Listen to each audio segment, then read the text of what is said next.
came to the floor last week to read Speaker Ryan's pledge into the congressional record.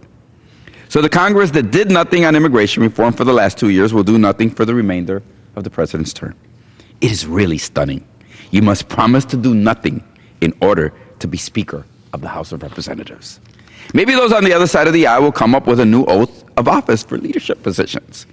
Raise your right hand and repeat after me, they'll say. I will swear I will not let anything happen on my watch. I will faithfully uphold and defend the principles of do-nothing Congress and pledge allegiance to the do-nothingness for which it stands. That I will ignore all cries for help, no matter how loud, from the American people. That I will not let public policy get in the way of party politics.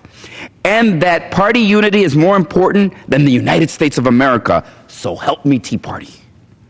Why would one faction within the Republican Party demand a promise from the new Speaker that he not bring up any immigration legislation to the floor? Because the opponents of immigration and immigration reform, they'd lose. They must demand from the Speaker that the majority not rule in the House of Representatives, because the opponents of immigration know they're actually the minority. This is a telling moment for the Republican Party, and it is not confined to immigration. The majority of the country supports Planned Parenthood continuing to provide basic health services and contraception to women. But playing to a smaller segment of their base, Republicans threaten to close down the government in order to block its funding. They want the minority to rule, and they want the tail to wag the dog.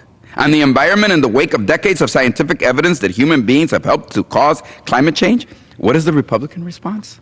Do nothing. It's a liberal hoax, they say. We can buy another beach house farther inland when the beach house is, well, farther inland. Members on the other side of the aisle celebrate the antics of a county clerk who refuses to follow the law and do her job, which includes issuing marriage licenses to 2 men or 2 women who want to spend their lives together. Maybe House Republicans think they are standing on principle, but the majority of the country has been fighting against exclusion, second-class treatment, and bigotry for decades. The rest of us have embraced equality. We support voting rights, the same pay for the same work, and police in communities that protect and serve, not just stop and frisk. Here in Congress, as we saw last week with the discharge petition to preserve the Export-Import Bank, sometimes the majority can break the gridlock of this minority and actually take action. As we saw last week on the bipartisan budget and debt ceiling vote, sometimes Republican leaders take action for the good of the country, despite the calls from the Do-Nothing caucus, well, to do nothing. On all these matters, do-nothingness comes with a cost. It's the cost of deported immigrants and businesses that cannot hire people legally, of women who are denied life-saving health screenings, honoring families as first-class citizens, no matter who heads them, a cleaner planet, and safer neighborhood.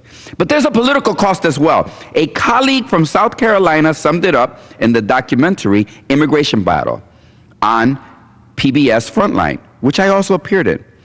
Addressing a group of Republican voters in his district, Congressman Mick Mulvaney says, and I want to quote, the congressman said, at some point we're going to have to figure out that if you take the entire African-American community and write them off, take the entire Hispanic community and write them off, take the entire Libertarian community and write them off, take the entire gay community and write them off, what's left? About 38% of the country. The congressman concludes by saying, you cannot win with 38% of the country. And you want to know something? He's right.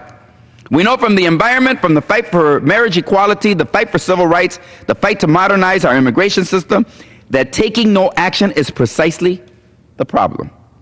I think the new Speaker understands this, and someday I hope my colleagues on the other side of the aisle agree with him and let the majority rule in the People's House.